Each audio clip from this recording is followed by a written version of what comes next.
Take pain off center stage. Set your eyes on life.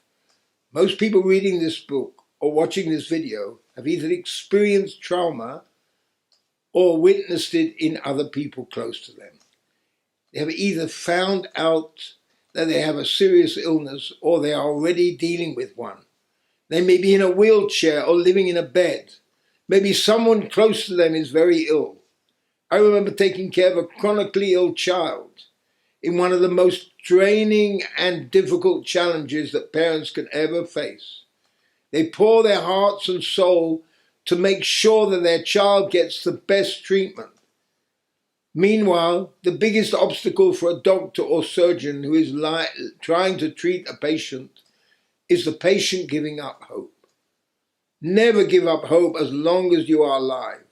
This is extremely important. You have to constantly ask yourself the question, why am I alive? I'm repeating this in order to drive the point home. There are people who die within seconds or have a heart attack, and others who not only survive the heart attack, but go on living long, productive years and go on living long and productive lives.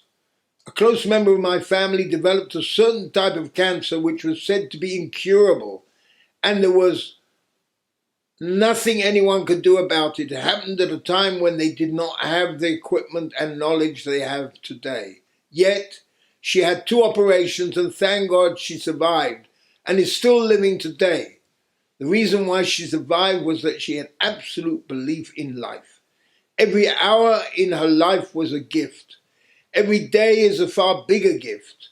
The same with every week and month and year we get to live. We have to utilize this opportunity and not dwell on our illness. We have to continuously remind ourselves to drain the pain because it's mainly in the brain. We can push the physical pain out of our bodies. That is the major theme of this book. Combination of the reflection, connection, mind direction exercise specifically serves that purpose. The rest of it is up to you. First thing you should do is to take the patient off center stage. It does not matter who they are, yourself or a loved one. Take their issues off center stage. Do not discuss the illness and operations and medicines. Stop talking about what the doctor and nurse said and how they feel. Your challenge is to keep yourself and them smiling. I recently lost a close friend who had multiple sclerosis. He had a positive attitude right up until the day he died. It's generally difficult to maintain a positive attitude in such difficult times because accepting the reality of the illness is not easy. We are living, as I said before, in parallel universes. Interestingly, the parallel universes move slightly faster than the universe we are living in. The parallel universe are there in our future destination. Our soul is there now, but it will move on later. Just imagine putting a baby at the bottom of a moving stairs as it is born. The stairs move slowly through life. It is just like a game of snakes and ladders. Some ladders take you higher than the others. It does not matter how long you live. The stairs move slowly and surely. There is no way you can get off. Therefore, we should try to stay focused on our mission in life all of the time. During times when you or your loved one is sick or homebound, just remember you have the rest of your life to live. Your ears are working and you can hear. You talk with others, you can draw with your hands. It may be difficult for you to get up, but there are plenty of other things you can do. You can still other people. You can still create things. Sometimes the impossible is absolutely impossible. And what is thought to be a terminal illness can be cured. It is important to keep a positive atmosphere going. There always has to be fun. There always has to be music. There always has to be laughter and jokes. That is what therapy all over the world is based on. Magicians and clowns visit children's hospitals in order to get the kids to laugh. It is done to distract them from their illness and take it off center stage. Rather than living a life where your sole focus is on your pain, where your sole focuses in your pain and difficulties, you should live a full life of happiness and certainty. You should not show your sadness, nor show your concern for your sick family. Just make the most out of the time you spend together. It's time to breathe and bond together. It's time to stay together as long as you can. Of course, a bigger lesson can be learnt from this. Why wait until we are ill? Why wait till someone is dying? Why should we already be living this life before an illness or crisis? After all, one never knows what the future has in store for us. We may lose the opportunity of making a relationship right if that's truly what we want.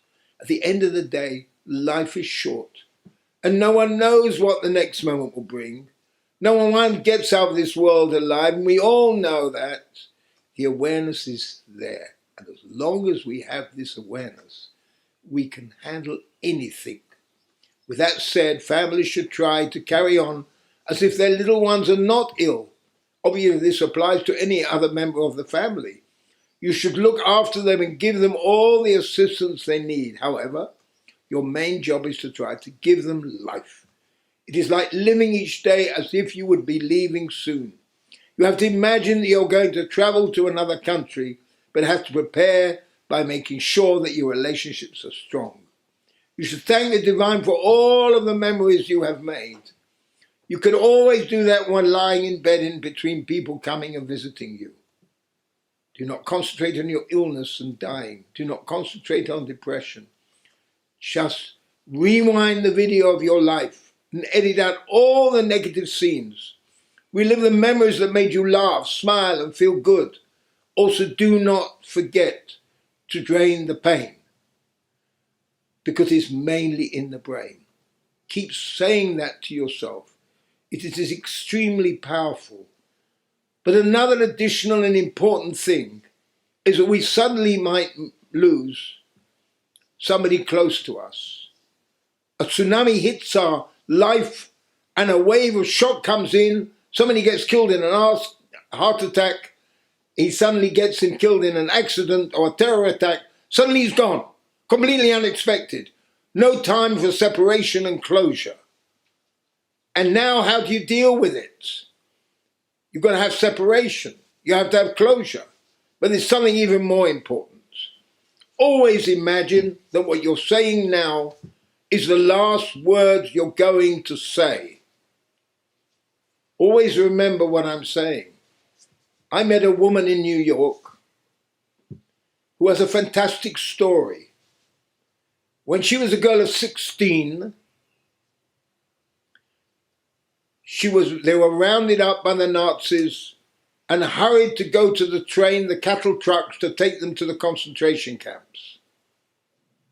She had a little brother of 7 with her, and she suddenly noticed that he'd lost a shoe. Of course, how could he? They wouldn't give him a chance. They pushed him and didn't let him pick up his other shoe. It's lost.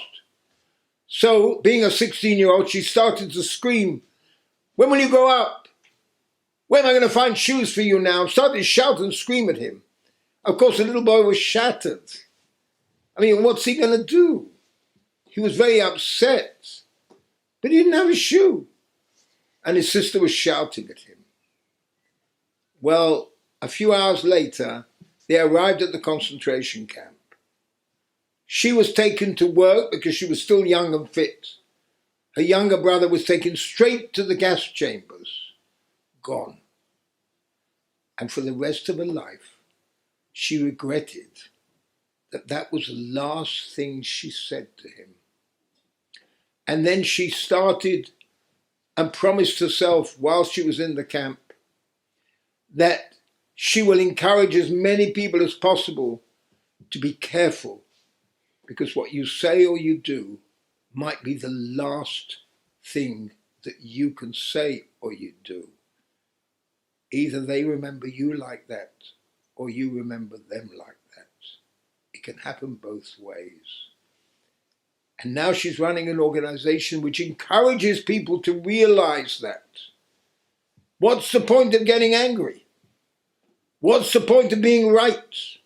What's the point of never talking to a relative again, even though you love them? And of course, I always tell people who have fights with each other and they won't talk to them, I say, look here, I want you to imagine now that person suddenly has an accident. They're in danger.